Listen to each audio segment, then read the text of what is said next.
Hello again, everyone. Welcome to Washington Gun Law TV. I'm Washington Gun Law President William Kirk. Thanks for joining us. I want everyone at the start of this video to take a big, deep breath, okay?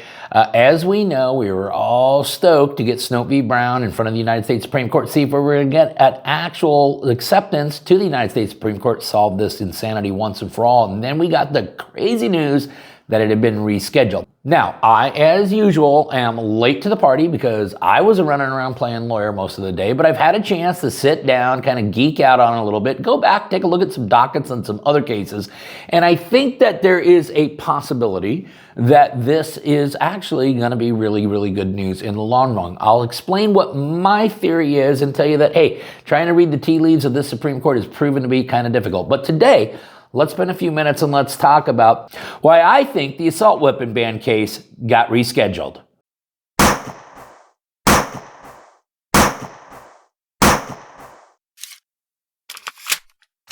Okay, America, as usual, I'm late to the party. I recognize that, but it is almost 4 o'clock out here on the West Coast on Thursday. I've been running around actually playing lawyer all day in real courtrooms with real clients, but here we are back at the studio, and I want to tell you why I think that the Supreme Court has decided to reschedule Snope v. Brown. Now, I may be saying something that somebody else out there already put out, and if I had the time to watch all sorts of other YouTube videos, I would do it. However, unfortunately, I do not. And if you saw my YouTube feed, you will see that the Second Amendment channels that I typically watch are far different than the kind of material I put out, okay? I love to see how many big screen TVs it takes to stop a BMG. I love to listen to people like Heavy Duty Country and stuff like that talk. I like Mr. Guns and Gears. So their channels aren't real similar to mine, but I really like their content. I don't watch a lot of other similar material. So if someone like Mark Smith has already said everything I've said, hey, Mark, I apologize. And if you guys aren't watching Mark Smith over at Four Boxes Diner, you should, because Mark puts out fantastic material. Okay, so here's my theory. My theory is that there's at least 2 justices right now that would love nothing more than to perhaps end their judicial career with one big, gigantic spike of the football one last time. And of course, that would be Justice Thomas and Justice Alito, both of which are not only at the right age to be considering retiring, but are also in a situation from a presidential standpoint where this would be the time to do it. But I don't think either justice really wants to leave the bench until they've had a chance to say that. And if you take a look at some of their dissenting opinions on other cases that have not been accepted by the Supreme Court, they basically have been telegraphing that they want a piece of this action. Okay, now, if you're going to take an assault weapon ban case, why not just take the full Monty? And for those of you who ever used to read Stephen King books back when Stephen King was just an author and not a political expert, you'll remember the book The Stand, and there was that final battle royale where good versus evil just had to duke it out right there in Las Vegas. Okay, well, maybe that's where we're coming to with this Second Amendment issue here, and I think there's at least a couple justices who want to lead that crusade. Now, here's the thing. If we're going to talk about assault weapon bans, we might as well talk about magazine bans too, okay? And you got to remember that the thing about Snope v. Brown is Snope v. Brown deals solely with semi-automatic rifles, or as Maryland defines it, assault weapons.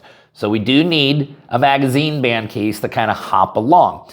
The other thing is you might remember that there's a case out there called Gray v. Jennings, which is a really important case that's actually being appealed in an interlocutory fashion.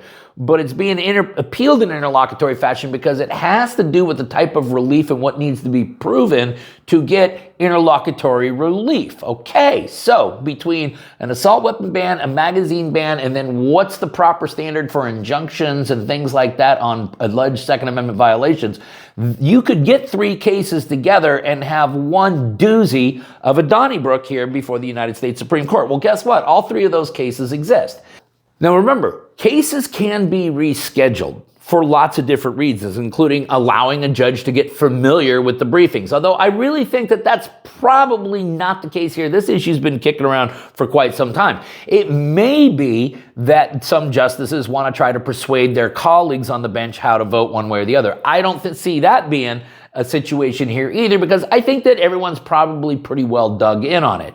And then the third reason for which a case can be rescheduled is to align the case with others of same or similar issues. Here's why I think the case was rescheduled, okay? Is that this case was rescheduled, interestingly, on the same day that the Gray v. Jennings case, that is the case out of Delaware, also an assault weapon ban, but again, remember it deals with the injunctive relief.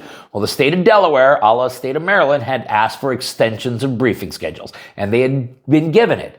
And their brief was due today. And here it is, okay? I haven't had a chance to tear through it yet, but the state of Delaware has now filed their reply as to why the Supreme Court should just ignore this, okay? So now you're likely to see Gray v. Jennings be sent out to conference at the same time that Snope v. Brown is. But then, you may recall there's the case of Ocean State Tactical versus Rhode Island.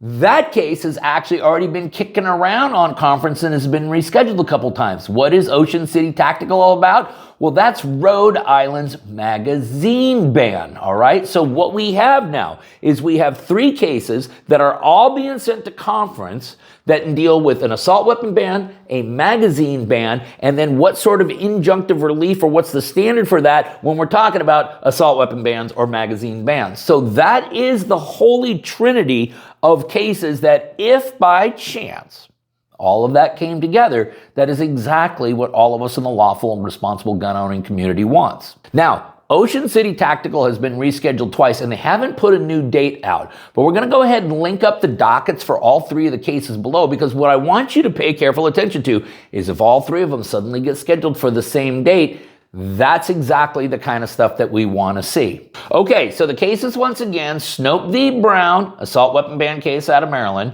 Gray v. Jennings, assault weapon ban case out of Delaware in an interlocutory phase, and Ocean City Tactical v. Rhode Island, a magazine ban case obviously out of Rhode Island. So we're going to link up the Supreme Court dockets to all 3 of them below so that you guys can geek out on it for yourself. Maybe you got more questions about this or anything else related to what's left of your Second Amendment rights. If you do, you should know how to get a hold of Washington gun law by now. But if you don't, that's okay. That information is down there in the description box. If you got an idea for a video we should be doing around here, cool. Click on that link right there. Tell us all about it. If you want to subscribe to our monthly newsletter, the ability to do all of that is right down there in the description box. And then finally, and most importantly, let's everyone remember that part of being the lawful and responsible gun owner, like we talk about all the time here, is to know what the law is in every situation, how it applies to you in any instance that you may find yourself. Until next time, thanks for watching and stay safe.